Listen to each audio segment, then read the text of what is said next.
Good morning students. आज मैं आपको आईईटी सब्जेक्ट पढ़ाने जा रही हूँ। आईईटी इलेक्ट्रॉनिक्स फोर्थ सेमेस्टर का सब्जेक्ट है जो पॉलिटेक्निक स्टूडेंट्स के लिए है। आईईटी की फुल फॉर्म है industrial electronics and transducer. Industrial electronics क्या होता है? इंडस्ट्रियल इलेक्ट्रॉनिक्स की वह ब्रांच है जिसमें हम डील करते हैं पावर इलेक्ट्रॉनिक डिवाइसेस के साथ। और पावर इलेक्ट्रॉनिक डिवाइसेस क्या होती हैं? ऐसी डिवाइसेस जो हाई इलेक्ट्रिक पावर को कंट्रोल कर सकती हों, उन्हें हम बोलते हैं पावर इलेक्ट्रॉनिक डिवाइसेस।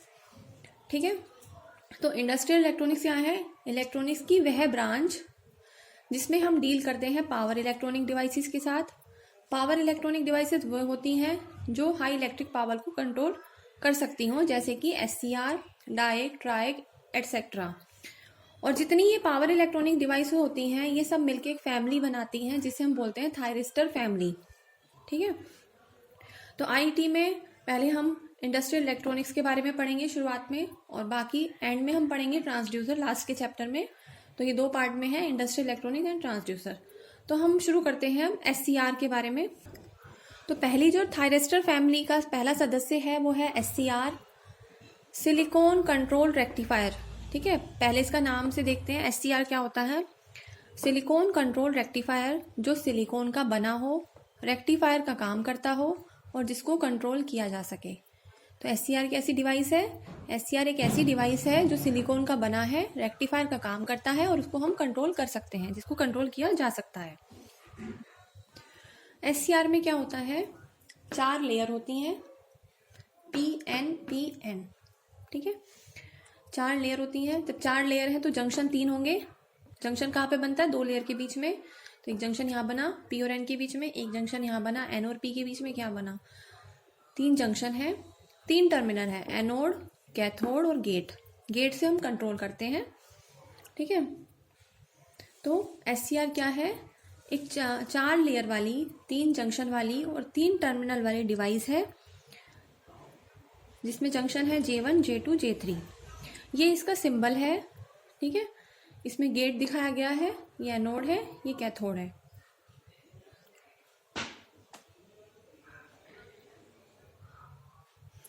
और यह 3 मोड में काम करता है। पहला मोड है रिवर्स ब्लॉकिंग मोड, दूसरा है फॉरवर्ड ब्लॉकिंग मोड, तीसरा है फॉरवर्ड कंडक्शन मोड। 3 मोड में काम करता है। अब हम एक एक करके मोड पढ़ेंगे और इसी हिसाब से इसकी कैरेक्टरिस्टिक बताएंगे और इसकी वर्किंग बताएंगे। ठीक है, तो इंट्रोडक्शन में तो एससीआर का ये हो गया, ये सिलिकॉन कंट्रोल रेक्टिफायर है जो सिलिकॉन का बना है, रेक्टिफायर की तरह काम करता है, इसको कंट्रोल किया जा सकता है। 4 लेयर की, 3 जंक्शन की डिवाइस है और 3 टर्मिनल की डिवाइस है। अब इसकी वर्किंग देखते हैं, काम क्या करता है ये। तो ये 3 मोड में काम करता है, अलग अलग मोड में। तो हमने पहला मोड माना, इसको पढ़ते हैं रिवर्स ब्लॉकिंग मोड। ठीक है, तो हम पहले मानते हैं कि हमने गेट पे कोई सिग्नल नहीं दिया। ठीक है, इसको ओपन कर दिया गेट को, इस पर हमने कोई सिग्नल नहीं दिया। ठीक है, और इसको रिवर्स ब्लॉकिंग मोड है तो हम इसको रिवर्स बायस करेंगे। रिवर्स बायस करने के लिए क्या करते हैं? P को नेगेटिव से और N को पॉजिटिव से कनेक्ट करते हैं। ठीक है, हमने पहली कंडीशन ली, हमने माना अभी गेट पे हमें कोई सिग्नल नहीं दिया, पहले हम बिना गेट पे कोई सिग्नल अप्लाई करे हम इसको देखते हैं कि इसमें कैसे काम होता है। तो हमने एनोड को निगेटिव दे दिया, कैथोड को हमने दे दिया पॉजिटिव। ठीक है, जब हमने एनोड को नेगेटिव दिया तो ये जंक्शन PN है, P किससे कनेक्ट है? निगेटिव से। तो जंक्शन J1 कैसे होगा? रिवर्स बायस होगा कि फॉरवर्ड बायस होगा? ये होगा रिवर्स बायस, क्योंकि P निगेटिव से कनेक्ट है। तो जंक्शन हुआ J1 रिवर्स बायस। ठीक है, अब उसके बाद P को छोड़ दो, अब आ जाओ N और P जंक्शन पे। जंक्शन J2, जब N निगेटिव है और इधर P को पॉजिटिव मिल रहा है तो ये कौन सा हुआ? Forward bias. Forward bias reverse bias में मानती हूँ कि आपको आता होगा। फॉरवर्ड बायस में क्या होता है? P को पॉजिटिव से, N को निगेटिव से कनेक्ट करते हैं। रिवर्स बायस में क्या होता है? P को निगेटिव से और N को पॉजिटिव से कनेक्ट करते हैं। जब P हमारा यहाँ पे निगेटिव है तो ये रिवर्स बायस है। फिर N निगेटिव है इस केस में तो इसलिए फॉरवर्ड बायस है। अब इसके बाद फिर P निगेटिव है, इधर पॉजिटिव N है तो ये रिवर्स बायस है। ठीक है, तो ये 3 कंडीशन आई जंक्शन की। गेट पे हमने कोई सिग्नल नहीं दिया। इस केस में क्या हुआ? जब रिवर्स बायस है ये जंक्शन, तो ये इसमें यहाँ से P से N तक कोई करंट फ्लो होने नहीं देगा। रिवर्स बायस में कोई करंट फ्लो नहीं होगी। ये फॉरवर्ड बायस है, ये हल्का सा माइनॉरिटी करंट फ्लो होने देगा। ये रिवर्स बायस है, ये फिर फ्लो होने नहीं देगा। तो ये जो करंट है यहाँ से फ्लो होने नहीं देगा, यहाँ पे केवल एक हल्की सी माइनॉरिटी करंट फ्लो होगी, ठीक है, जिसको हम डायग्राम से समझ लेते हैं कि हमारी हल्की सी माइनॉरिटी करंट फ्लो होगी रिवर्स बायस में, ठीक है। अब हम क्या करेंगे, ये जो हमने रिवर्स बायस अप्लाई किया इसको हम बढ़ा देंगे। मान लो 5 वोल्ट लगाया था तो अब हम 10 वोल्ट कर देंगे, फिर बढ़ाते चले जाएंगे। एक लिमिट आएगी ब्रेक डाउन वोल्टेज, वहां तक बढ़ाएंगे इसको, ठीक है। वहां बढ़ाने के बाद क्या होगा कि जब एक लिमिट आएगी जंक्शन की, तो उसमें क्या होगा, ये गर्म हो जाएगा टेम्परेचर से, ये रिवर्स बायस जंक्शन टूट जाएंगे, यहाँ पे एवलांशे ब्रेक डाउन हो जाएगा और एक करंट फ्लो करने लगेगी, जिससे SCR पूरा डिस्ट्रॉय हो सकता है, ये गर्म हो जाएगा। तो ये हानिकारक है इसके लिए, जंक्शन के लिए करंट। तो उन्होंने बताया, वर्किंग बताई है कि हम जब इस पे निगेटिव अप्लाई करते हैं, इस पे पॉजिटिव अप्लाई करते हैं, तो क्या होता है कि करंट बस एक बीच में फॉरवर्ड बायस के कारण, क्योंकि फॉरवर्ड बायस में ही करंट फ्लो होती है, रिवर्स बायस में कोई करंट फ्लो नहीं होती, तो एक माइनॉरिटी सी करंट फ्लो हो रही है बीच में। लेकिन जैसे ही हम ये रिवर्स बायस बढ़ाते रहेंगे तो ये जंक्शन ब्रेक डाउन हो जाएगा और एक करंट फ्लो होगी, जिससे ये डिस्ट्रॉय हो जाएगा उस वोल्टेज से बढ़ते ही ज़्यादा, ठीक है।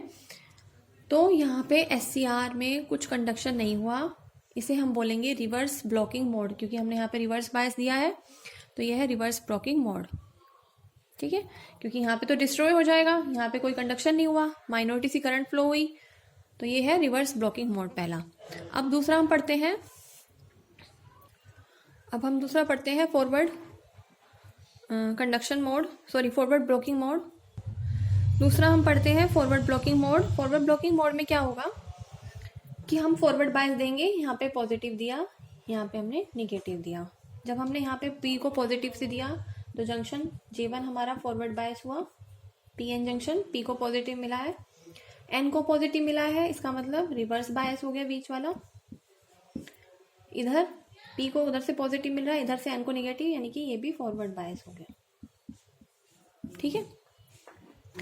अब इस केस में क्या होगा, फॉरवर्ड बायस है, यहाँ से आराम से करंट फ्लो होगी, ये भी फॉरवर्ड बायस है, यहाँ से आराम से करंट फ्लो होगी, लेकिन बीच में रिवर्स बायस है, ये करंट को फ्लो होने से रोकेगा, ठीक है। तो यहाँ पे इस केस में क्या हो रहा है,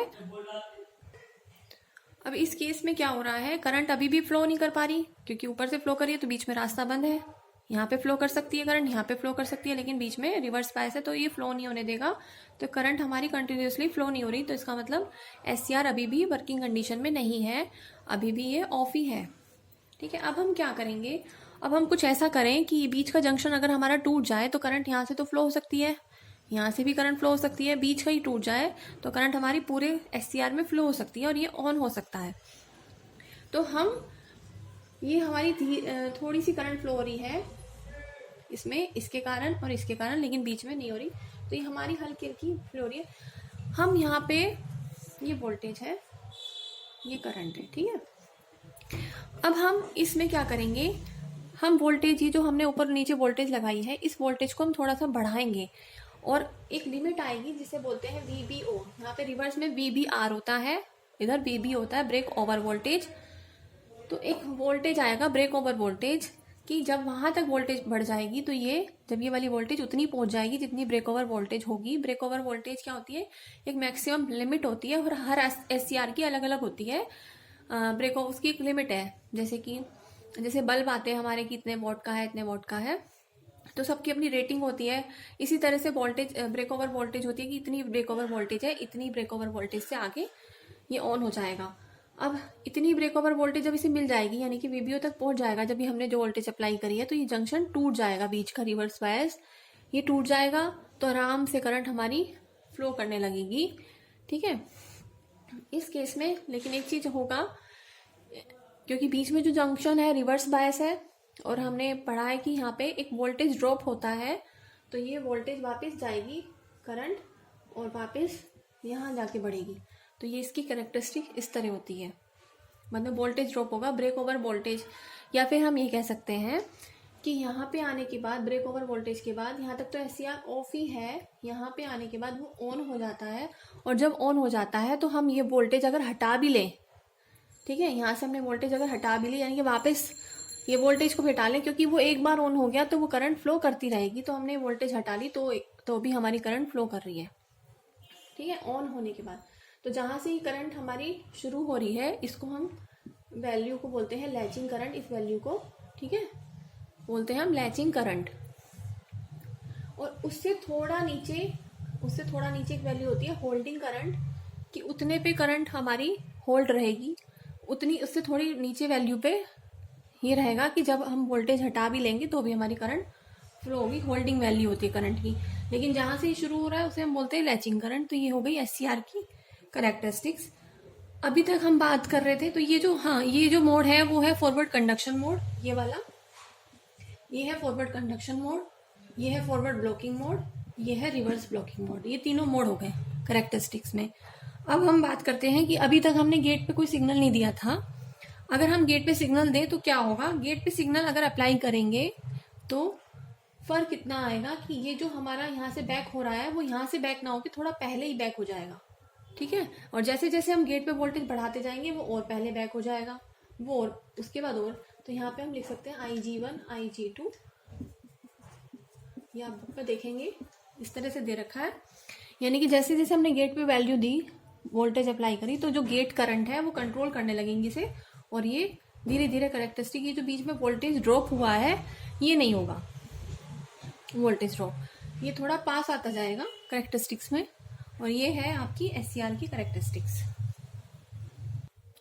SCR का ये पूरा हो गया वर्किंग और कैरेक्टरिस्टिक्स। SCR का जो यूज है वो वहाँ किया जाता है जहाँ पे हाई वोल्टेज और हाई पावर को कंट्रोल करने की ज़रूरत होती है। वहाँ पे हम, क्योंकि ये क्या है, पावर इलेक्ट्रॉनिक डिवाइस है, तो इसका यूज़ वहाँ किया जाएगा जहाँ पे हमें हाई वोल्टेज को या हाई पावर को कंट्रोल करने की ज़रूरत होती है। जैसे कि मोटर की स्पीड कंट्रोल करना हो, टेम्परेचर कहीं पे कंट्रोल करना हो, वहाँ पे हम SCR का यूज़ करते हैं। ठीक है, तो ये आपका SCR का टॉपिक कंप्लीट हो गया। इसकी कैरेक्टरिस्टिक्स और ये आप जो थ्योरी है बुक में देखेंगे, अब आपको आसानी से समझ में आ जाएगा। Thank you.